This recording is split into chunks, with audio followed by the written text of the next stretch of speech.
Voltamos com Sem Censura de hoje falando da geração milênio. Igor, vamos lá.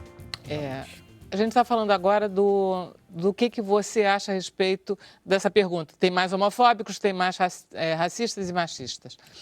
Eu estava dizendo que, ao mesmo tempo também, a internet ela proporcionou as pessoas procurarem o que elas estão sentindo em relação a isso tudo. Em relação a se um coleguinha na escola é negro e ver alguém fazendo uma piadinha, um bullying com a pessoa, sendo preconceituosa, a pessoa pesquisa, peraí, o que está acontecendo?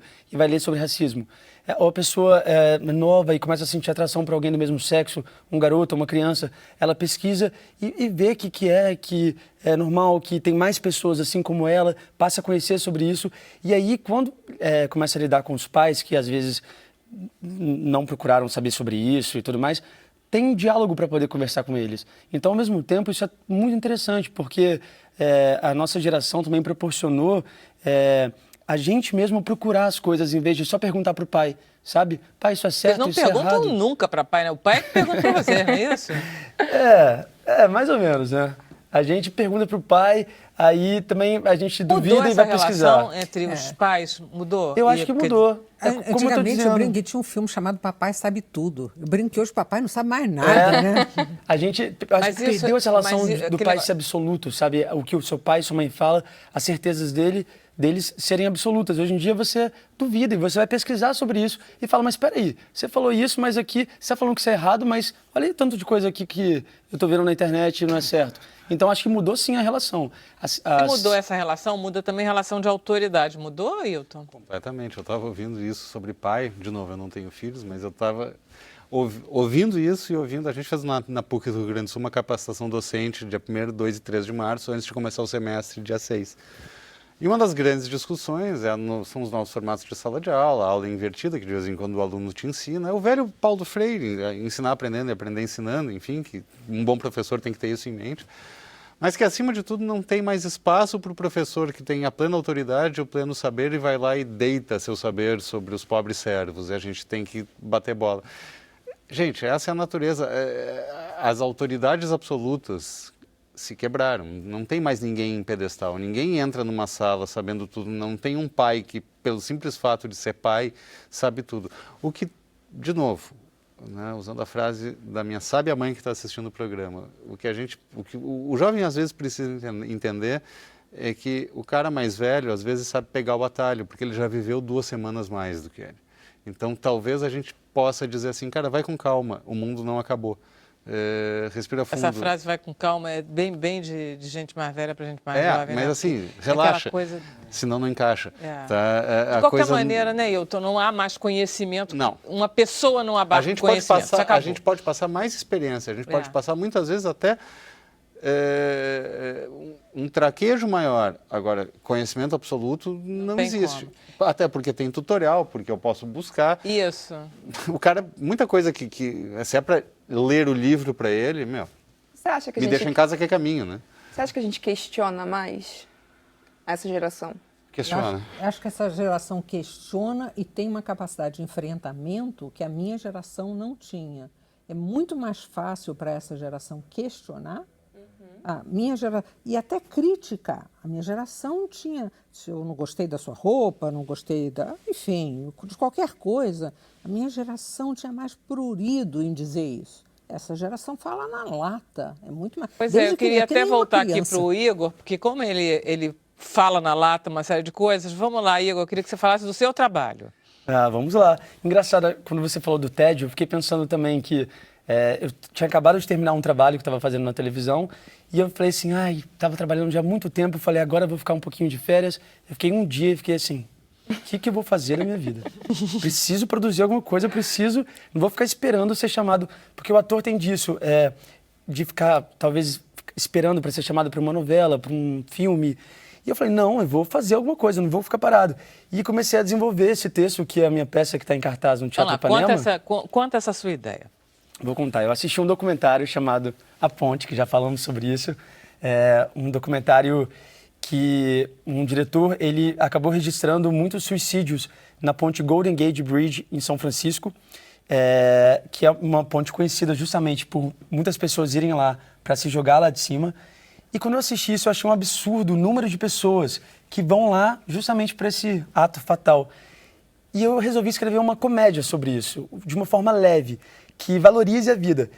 E comecei a desenvolver nesse meu tempo tediante em casa e desenvolvi esse texto chamado Ponte Golden Gate, que está em cartaz, que é uma peça que valoriza muito a vida, porque quando eu assisti esse documentário, como a Vera, eu também fiquei alguns dias bem estado de choque, assim, bem, meu Deus. Quando a gente lida com a morte, né, eu acho que a gente passa, tantas coisas são quebradas na nossa vida, tantas coisas a gente fala, peraí, o tamanho disso é tão menor, porque a morte pode chegar a qualquer momento. E é uma coisa que mexe muito comigo, a morte, assim. Eu acho que eu não sei se eu tenho muita facilidade para lidar com a morte. Então, por isso que eu escrevo sobre ela. Você lidou bem, né? Foi lá e escreveu um texto, lidou muito bem. E aí, qual foi a ideia do espetáculo? E aí, a gente tem até um pedacinho. Você quer que eu mostre antes ou depois? Ué, você que sabe, vamos mostrar. Vamos mostrar, é bom então, que vocês vão ver um pouquinho. Da peça.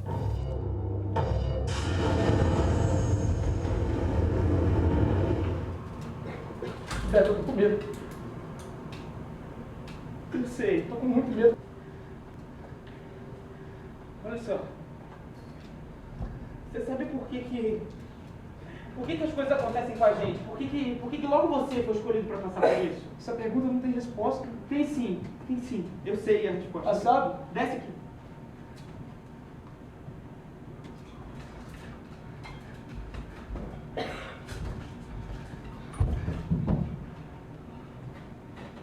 Logo você foi escolhido para passar por isso porque alguém em algum lugar sabe que você é um cara incrível, que você vai lutar contra essa doença com tudo que você tem.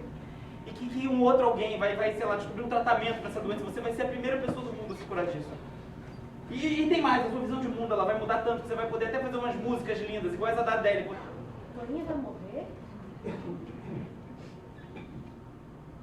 E se Ivete morrer? Não tem sentido. Eu não posso viver em paz.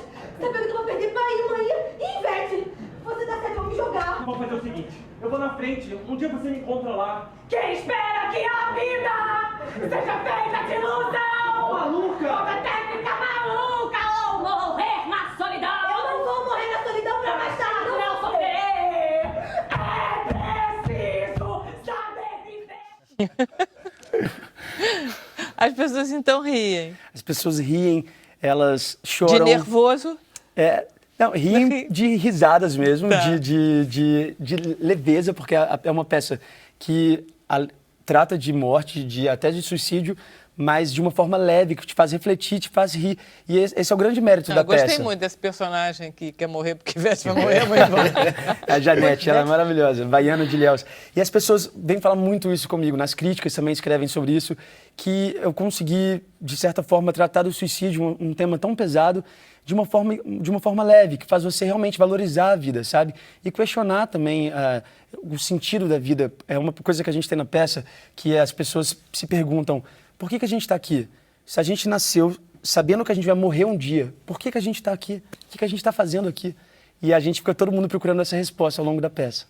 E aí... Porque fala sobre o medo também. E é uma teatro é sempre bacana, né? Porque você joga para fora uma coisa que te pertence e fica brincando com isso. Exatamente. Eu acho que, engraçado, a Meryl Streep falou isso no Oscar um dia, de você pegar o seu coração partido, né, e transformar em arte.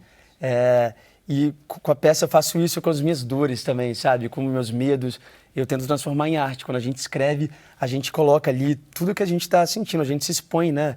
Eu tive essa experiência no meu segundo texto agora, que é tão diferente desse ator, porque esse ator, você pega um personagem, você lida com as questões dele. Quando você escreve uma peça, você amplia o tema para vários personagens, cada um pode ter uma opinião sobre aquele tema e enfim, você coloca ali... Você sempre quis ser ator, sempre quis escrever? Eu sempre quis ser, mas eu não sabia disso. Eu estudava teatro lá em BH, eu sou de Belo Horizonte, e eu fazia teatro na minha escola, lá em BH, mas como hobby, porque eu gostava e tudo mais. Aí quando eu não passei para a faculdade de economia, que eu sou ótimo em matemática, eu sou muito bom, sou excelente, eu não passei na faculdade de economia... Mas matemática tem tudo a ver com a arte. E tem a ver até com escrita, sabia? Não é, Eline? Tem a ver, sim. Eu fui perceber que tem a ver até com quando você escreve um roteiro. Tem um momento de apresentar o personagem, a virada da história, depois a virada que... Enfim. Aí eu estava em BH estudando teatro, e aí eu não passei para economia, eu fiz assim, o que eu vou fazer da minha vida? Aí eu vi um curso, alguém indicando um curso na televisão em São Paulo de teatro. Eu falei, pai, eu vou para São Paulo ficar um mês lá estudando teatro. Aí meu pai, como assim e tal? Eu falei, não, eu já paguei o curso, eu tinha um dinheirinho guardado. Seu pai não pode dizer nada, porque ele sendo da geração que ele é, coitado, ele disse, sim, meu filho. Exatamente. Eu achava que eu estava milionário, eu tinha R$900 na poupança, eu falei, eu já paguei o curso. E ele falou, então você vai para São Paulo semana que vem? Eu falei, você vai ficar onde? Eu falei, não sei, não sabia que eu tinha que olhar um lugar para ficar. Aí comecei a procurar com amigos, arrumei um lugar para ficar. E quando eu fiz esse curso em São Paulo, eu voltei para BH. Eu nunca tinha saído de BH sozinho, assim. E lá eu conheci pessoas que estavam indo para São Paulo do Brasil inteiro para lutarem para arte, para ser ator, para poder buscar a verdade delas, artística. E eu não sabia que isso existia. Quando eu vi isso, eu voltei assim falando, eu quero ser ator, eu quero trabalhar com teatro, eu quero escrever, eu quero, enfim, viver nesse universo. E aí eu me mudei para o Rio sozinho também, entrei para a faculdade e estou trabalhando, crescendo como artista. Sou um artista em formação. Tem muita coragem, você me parece. Enfrenta os seus medos direitinho. Eu sempre fui muito otimista, sabe? Eu sou até hoje. Eu acho que eu vou crescer muito como artista ainda um dia, porque eu corro atrás disso e quando a gente corre atrás de uma coisa, é matemático, não tem como não dar certo. É isso mesmo, é essa geração. Ele caracteriza os dois... Acho que sim. Acho que caracterizam bastante bem essa questão do o destemor e o desapego. Isso é a ideia de viver a sua própria experiência, de viver a sua própria vida e, às vezes, com menos medos do que a gente já teve. Ou então enfrentando bem os medos. Ou talvez enfrentando bem.